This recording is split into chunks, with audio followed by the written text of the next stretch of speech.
అందరికీ నమస్కారం. నేను మీ ఆయుర్వేద డాక్టర్ చిట్టుపొట్ల మధుసూదన శర్మని. మనం ఈ వీడియోలో పక్షవాతాన్ని తగ్గించేందుకు అద్భుత తైల తయారీ విధానం తెలుసుకోబోతున్నాం. పక్షవాతం శరీరంలో సగభాగము అనారోగ్యానికి గురయ్యి చైతన్య స్థితిని కోల్పోయేటువంటి పరిస్థితి ఏదైతే ఉందో దాన్ని పక్షాఘాతం అనేటువంటి పేరుతో ఆయుర్వేద మహర్షులు ప్రస్తావించి చక్కటి చికిత్సల గురించి కూడా తెలియజేయడం జరిగింది. దీన్నే అర్ధాంగవాతం అనేటువంటి పేరుతో కూడా పిలుస్తూ ఉంటారు అనమాట. అంటే అంగము అంటే శరీరం, అర్ధము అంటే సగం. సగం శరీరం నుండి భాగాలు చైతన్య రాహిత్యమైనటువంటి పరిస్థితి ఉంటుంది కాబట్టి అర్ధాంగవాతం అనేటువంటి పేరుతో పిలుస్తూ ఉంటారు.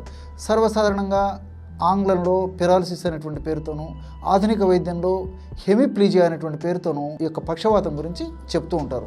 ఈ పక్షవాతానికి కడుపులోకి ఎలాంటి ఔషధాలు వాడుకోవాలి, మీకే మీరు తయారు చేసుకొని సులభంగా వాడుకోదగ్గ ఔషధాలు ఏంటి, అదేవిధంగా పైపూత మందికి ఎలాంటి ఔషధాలు వాడుకోవాలి గత కొన్ని వీడియోల్లో తెలియజేయడం జరిగింది.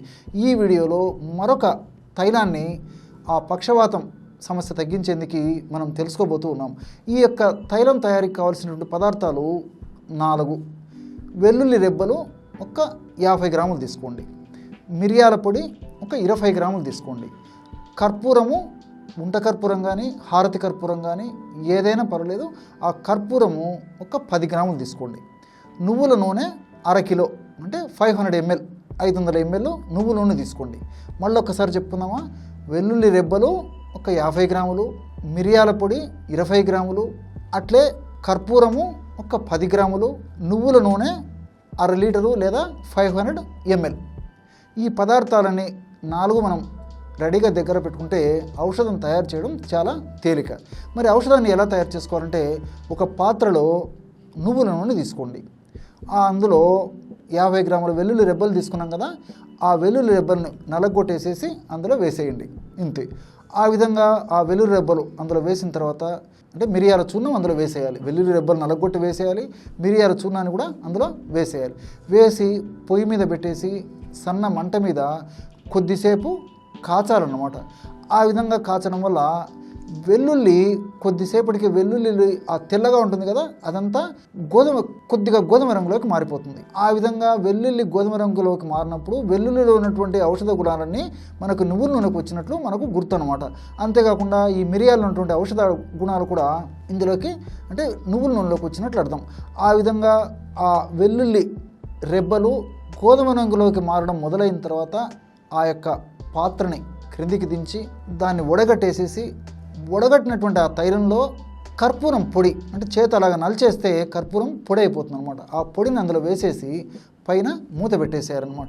కొద్దిసేపటికి అంతా ఔషధ పదార్థం అంతా చల్లారిపోతుంది.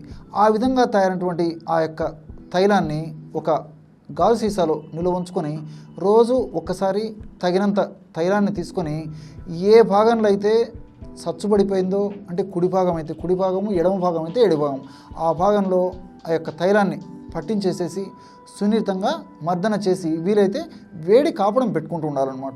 ఈ విధంగా చేయడం వల్ల ఆ భాగం ఏ భాగం అయితే చైతన్య రాహిత్యం అయిందో ఆ భాగంలో చైతన్యం వచ్చేందుకు ఈ యొక్క ఔషధ తత్వాలు, రసాయన గుణాలన్నీ కూడా ఉపయోగపడతాయి. ఉదాహరణకి వెల్లుల్లిలో ఉన్నటువంటి అలిసిన్ అనేటువంటి రసాయన పదార్థం కూడా ఈ యొక్క చైతన్య స్థితి వచ్చేందుకు ప్రత్యక్షంగా పరోక్షంగా ఉపయోగపడుతుంది. అంతేకాకుండా వెల్లుల్లిలో నైట్రేట్స్ అనేటువంటి పదార్థాలు ఉంటాయి, సల్ఫర్ అనేటువంటి పదార్థం కూడా ఉంటుంది.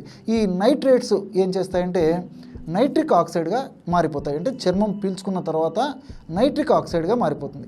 నైట్రిక్ ఆక్సైడ్ యొక్క గుణం ఏమంటే రక్తనాళాలను వ్యాకోచపరిచేటువంటి గుణం ఉంటుందన్నమాట. ఎప్పుడైతే రక్తనాళాలు వ్యాకోచపడతాయో అప్పుడు రక్తం సజావుగా ఆ భాగం అంతా సప్లై అయిపోతుంది. ఎప్పుడైతే పోషకాంశాలు బాగా సజావుగా జరుగుతాయో నరాలకు కూడా శక్తి వచ్చి నరాలు కూడా చైతన్యవంతమై ఆ యొక్క సమస్య తగ్గిపోయేందుకు ఉపయోగపడుతుంది. అంతేకాకుండా ఈ సల్ఫరు రక్తాన్ని పలచబరిచేటువంటి గుణం ఉంది.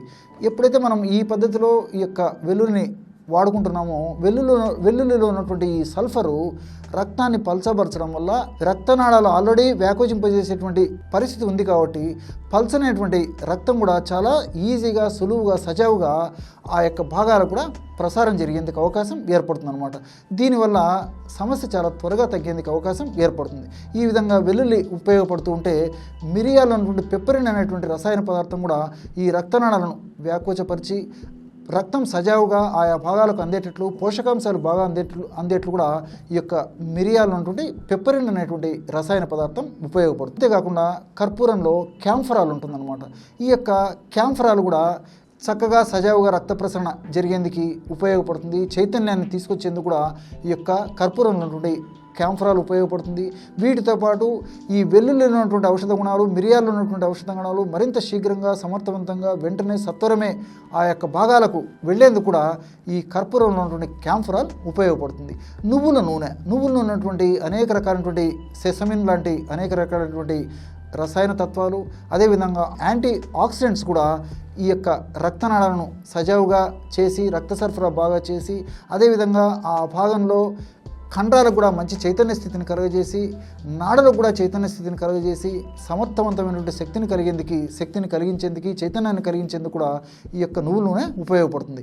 ఈ 4 పదార్థాలు కలిపి మనం ఆయిల్ని తయారు చేసి వాడుకుంటున్నాం కాబట్టి ఫలితాలు మరింత శీఘ్రంగా మరింత సమర్థవంతంగా మరింత త్వరగా కలిగేందుకు అవకాశం ఏర్పడుతుంది. చూశారు కదా, ఎటువంటి సులువైనటువంటి ఔషధాన్ని ఈ యొక్క పెరాలసిస్ వ్యాధి తగ్గేందుకు మనం తయారు చేసుకొని వాడుకోవచ్చు ఈ యొక్క వీడియోలో తెలుసుకున్నారు కదా. మరొక వీడియోలో మరొక అంశంతో మళ్ళీ కలుద్దాం. అంతవరకు నమస్కారం. మీ చిట్టిబొట్ల.